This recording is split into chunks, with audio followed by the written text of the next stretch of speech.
नमस्कार दोस्तों, आपने इस वीडियो पर क्लिक किया है क्योंकि आप ये जानना चाहते हैं कि विजुअलाइजेशन की सबसे इजी टेक्निक कौन सी है। दोस्तों, लॉ ऑफ अट्रैक्शन में हम अपनी इच्छाओं और सपनों को मैनिफेस्ट करने के लिए जिस किसी टेक्निक का सहारा लेते हैं, उन सभी टेक्निक्स में विजुअलाइजेशन का प्रोसेस एक बेस यानी एक आधार की तरह काम करता है। इसका मतलब है कि जब भी हम अपने विचारों की फ्रीक्वेंसी से अपने लक्ष्यों को आकर्षित करते हैं, तो जाहिर सी बात है कि हम उस विचार को दिल से महसूस करते हैं। हम अपनी संपूर्ण भावनाओं से अपने विचारों को बल देते हैं।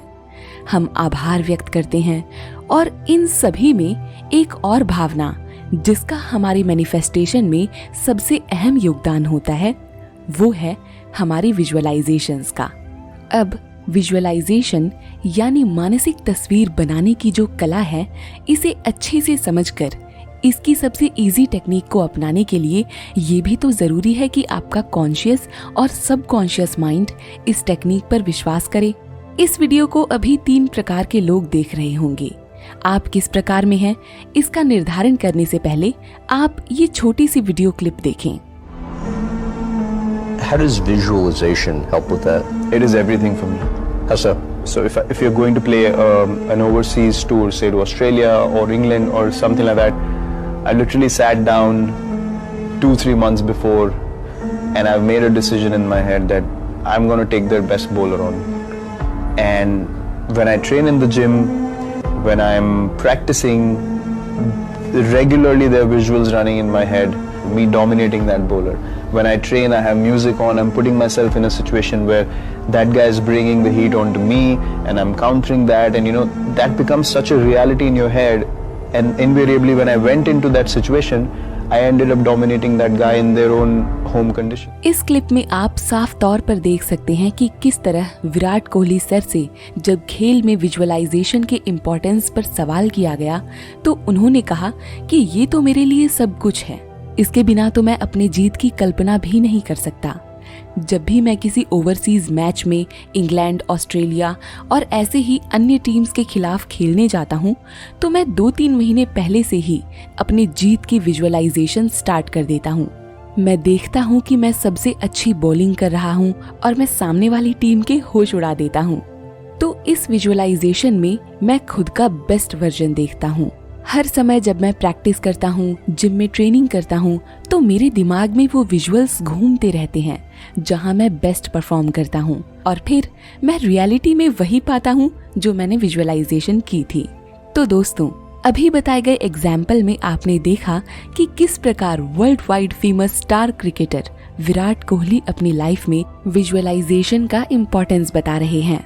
अब चलिए बात करते हैं उन 3 प्रकार के लोगों की जो इस वीडियो को देख रहे हैं। पहले प्रकार के लोग वो होंगे जो विराट कोहली की ही तरह विजुअलाइजेशन के चमत्कार से सहमत होंगे, यानी कि उन्होंने भी वही रियलिटी में बदलते देखा होगा जो उन्होंने विजुअलाइज किया होगा। दूसरे प्रकार के लोग वो होंगे जिन्होंने विजुअलाइजेशन तो किया होगा, लेकिन अभी तक उन्हें इसके रिजल्ट्स नहीं मिले होंगे। इसका कारण हम बाद में जानेंगे, लेकिन इससे पहले तीसरे प्रकार के लोगों के बारे में बात कर लेते हैं। तीसरे प्रकार के लोग वो होंगे जिन्हें विजुअलाइजेशन में विश्वास ही नहीं है और वो इस सेल्फ डाउट में हैं कि अरे ये सब बेकार है, इससे कुछ नहीं होता। अब आप मुझे बताइए कि आप किस प्रकार में खुद को रखते हैं। अभी मुझे कमेंट्स के जरिए जरूर बताएं। दोस्तों, मैं जानती हूँ कि आपका इस वीडियो को देखने का एकमात्र कारण विजुअलाइजेशन की सबसे इजी टेक्निक को सीखना है, क्योंकि आप तो इसके चमत्कार से परिचित हैं। लेकिन जरा एक बार उनके बारे में भी तो सोचिए जिन्होंने इस दिशा में अभी अभी अपने कदम रखे हैं। वो विजुअलाइजेशन और इसके चमत्कार तो क्या, इसके अर्थ से भी भली प्रकार से परिचित नहीं हैं। तो एक बार हम बहुत ही कंसाइज वे में विजुअलाइजेशन के बेसिक कॉन्सेप्ट्स को समझ लेते हैं, ताकि इन इजी टेक्निक्स को वो लोग भी फॉलो कर पाएं जिनके लिए ये नया है, क्योंकि हम सब साथ चलने और साथ आगे बढ़ने में विश्वास रखते हैं। तो आइए उन लोगों के साथ एक बार फिर से विजुअलाइजेशन के सबसे बेसिक कॉन्सेप्ट्स को समझ लेते हैं। देखिए, ये कहना मुश्किल है कि विजुअलाइजेशन की खोज और शुरुआत किसने की थी, लेकिन इतिहास के पन्ने पलटने पर हमें पता चलता है कि महान राजनैतिक विचारक अरस्तु, जिन्हें हम एरिस्टोटल के नाम से भी जानते हैं, उन्होंने विजुअलाइजेशन का प्रयोग अपने बेहतर प्रदर्शन को सुनिश्चित करने के लिए किया था। इसका जिक्र हमें उनकी किताब डी एनिमा में भी मिलता है। 19वीं सदी में इस तकनीक का प्रयोग फाइटर पायलट्स को जीत का आगाज सुनिश्चित करने के लिए सिखाया गया। धीरे धीरे इसका प्रयोग खेलों में खिलाड़ियों के बेहतर प्रदर्शन के लिए किया गया, लेकिन इस तकनीक की पहुंच अभी भी सामान्य लोगों तक नहीं थी। इस सीक्रेट को दुनिया के कोने कोने तक पहुंचाने का काम किया रोंडा बर्न की किताब द सीक्रेट ने। ऐसा नहीं है कि इस किताब से पहले अन्य किताबों में इसका जिक्र नहीं पाया गया। बहुत से लोगों ने विजुअलाइजेशन को अपनी लेखनी के जरिए प्रचलन में लाने की बहुत कोशिश की, लेकिन जो प्रयास रोंडा बर्न ने किया वो काबिले तारीफ था, क्योंकि उन्होंने सबसे सरल शब्दों के इस्तेमाल से लोगों तक इस सीक्रेट को पहुंचाया। दोस्तों, विजुअलाइजेशन एक मानसिक प्रक्रिया से संबंधित तकनीक है जिसमें हम अपने लक्ष्य का एक चित्र देखते हैं। शॉर्ट में एक बार फिर से बताऊं तो एक ऐसी फिल्म जिसके हीरो आप हैं और इस फिल्म के हीरो के सभी सपने साकार होते हैं। इसे और अच्छे से समझने के लिए आप हमारी प्रीवियस वीडियोस देख सकते हैं, जिसमें हमने आपको इस तकनीक के विषय में गहराई से बताया है। तो चलिए दोस्तों, मुझे लगता है कि मेरे वो भाई बहन जो इसके बारे में अच्छे से नहीं जानते थे, उन्हें अब काफी हद तक समझ में आ गया होगा कि आखिर विजुअलाइजेशन है क्या। तो आइए अब समझते हैं कि विजुअलाइजेशन की वो सबसे इजी और प्रैक्टिकल टेक्निक्स कौन सी हैं जिनसे आप आसानी से अपने लक्ष्य को मैनिफेस्ट कर सकते हैं, साकार कर सकते हैं। स्टेप 1।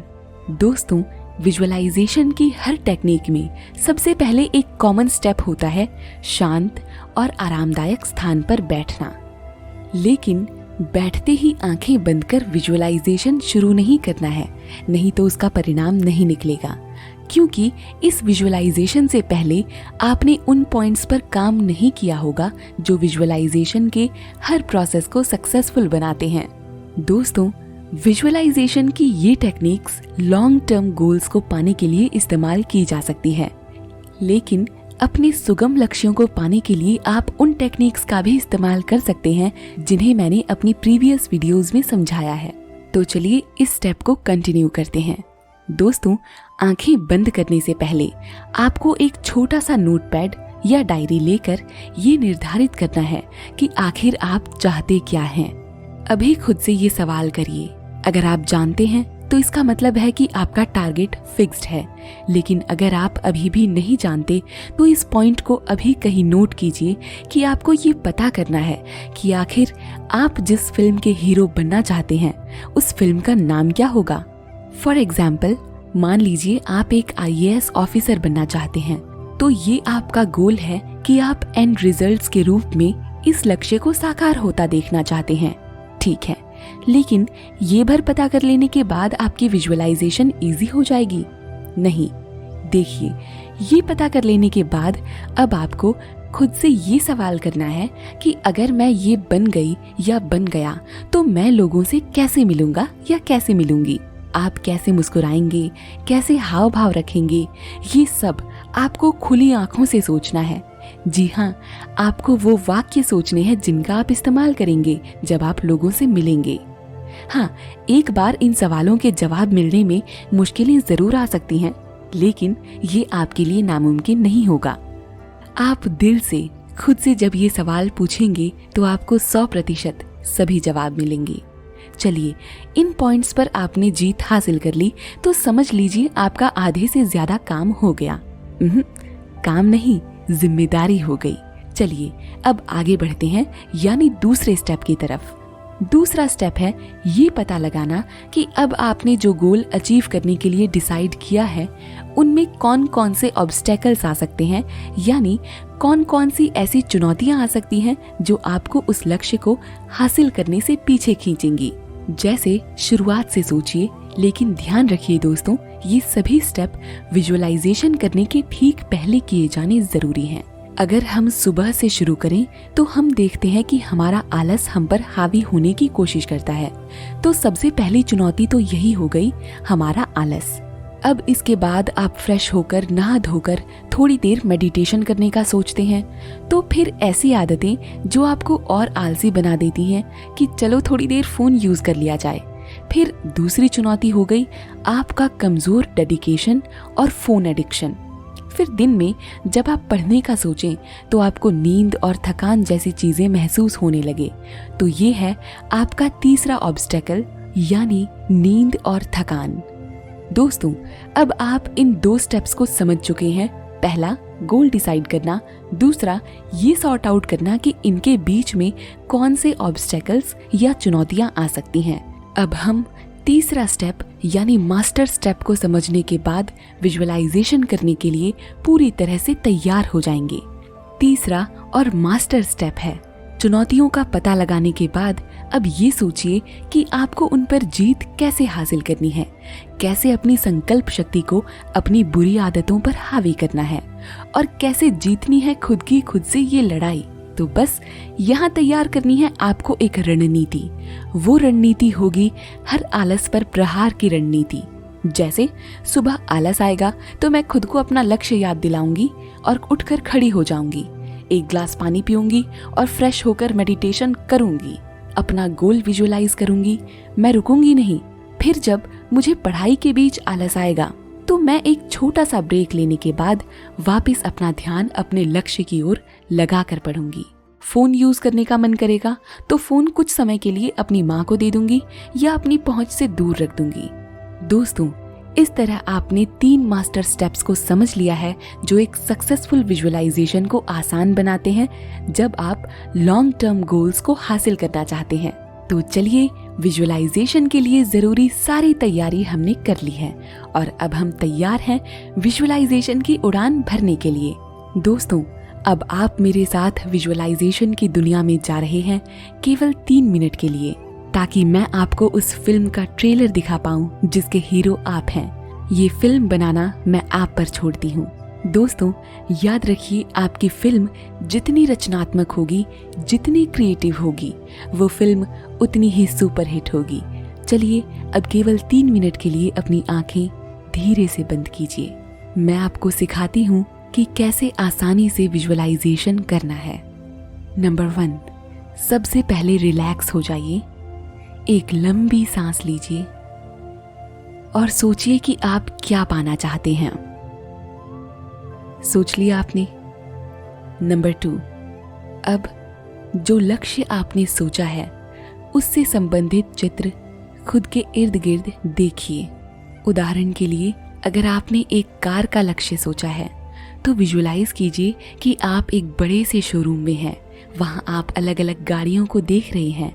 आपके पास अलग अलग कार के मैनेजर्स हैं और वो आपको बेस्ट कार्स दिखा रहे हैं। दूसरा एग्जाम्पल, अगर आपने किसी नौकरी को मैनिफेस्ट करने का सोचा है तो आप खुद को एक बहुत बड़े ऑफिस में इमेजिन कीजिए।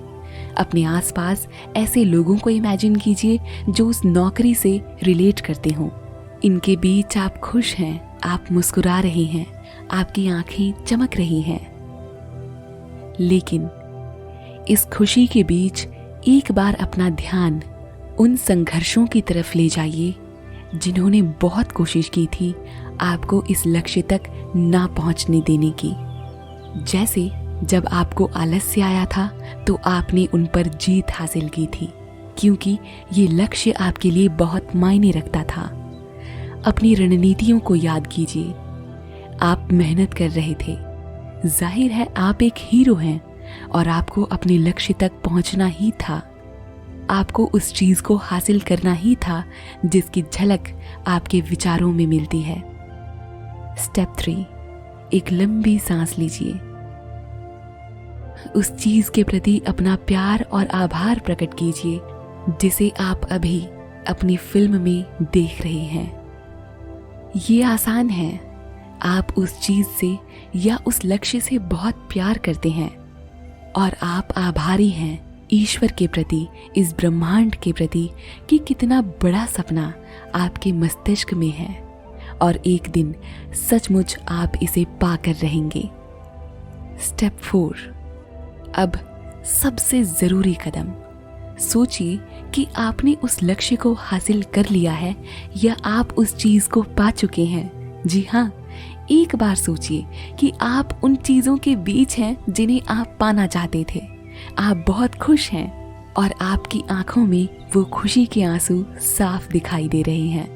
आपको महसूस हो रहा है कि आज आप सचमुच जीत गए हैं। चारों ओर से लोग आपको बधाइयां दे रहे हैं और आपका परिवार आप पर गर्व महसूस कर रहा है। आज आपकी स्माइल सबसे अलग है, सबसे चमकदार। आपको वो चीज मिल जो गई है जिसका आपने इतने वक्त से इंतजार किया था। इस पल में आप पूरी तरह से स्वतंत्र हैं। आप जो सोच सकते हैं सोचिए। अपनी इस फिल्म को जितना आकर्षक बनाना चाहते थे बनाइए। इस लक्ष्य को पाने के बाद आप आगे जो चाहते थे वो सोचिए। तस्वीरें खिंचवाइए, गले मिलिए, मिठाइयाँ बांटिए। आप जो करना चाहते थे वो सब करिए क्योंकि आप स्वतंत्र हैं। आप ही तो हीरो हैं। दोस्तों, आपके चेहरे पर अभी जो ये मुस्कुराहट इस मानसिक फिल्म को देखते वक्त बनी है, यही इस विजुअलाइजेशन की जान है। इसका मतलब है कि एक पल के लिए ही सही आपने अपने उस सपने को जी लिया है जो एक समय में आपके पास होगी। अब धीरे से अपनी आंखें खोलिए। कैसा लगा दोस्तों? समय ऊपर नीचे हो गया है तो माफ़ी चाहती हूँ। दरअसल मैं भी आपके साथ अपनी विजुअलाइजेशन में खो गई थी। तो दोस्तों, मैं आशा करती हूँ कि आपको इस फिल्म का ट्रेलर पसंद आया होगा। इस फिल्म को रिलीज़ करना मैं आपको सौंपती हूँ। जाने से पहले एक आखिरी बात और कहना चाहूँगी कि इस विजुअलाइजेशन में ना अपनी भावनाओं को ज़रूर साथ रखिएगा, ठीक वैसे ही जैसे अभी आपने रखा। क्योंकि जब आपकी ये मानसिक फिल्म आपकी प्यारी भावनाओं से भरी होती है ना, तो ब्रह्मांड तक आपके सशक्त इरादों से बनी विचारों की तस्वीरें पहुंचती हैं। और आप जानते हैं, तस्वीरों को कुछ भी बयां करने की ज़रूरत नहीं होती क्योंकि तस्वीरें खुद बोलती हैं। इसीलिए अपने विचारों की खूब प्यारी प्यारी तस्वीरें इस ब्रह्मांड तक भेजिए, वो रिप्लाई ज़रूर करेगा। आस्था मजबूत रखिए क्योंकि यही उसका सिग्नल है। अगर ये सिग्नल टूटा तो उसका रिप्लाई आप तक नहीं पहुंच पाएगा। तो बस अपना सिग्नल यानी अपनी आस्था को सबसे स्ट्रांग रखिए। हम सब एक साथ हैं। इस वीडियो को अंत तक देखने के लिए आपका धन्यवाद। नमस्कार।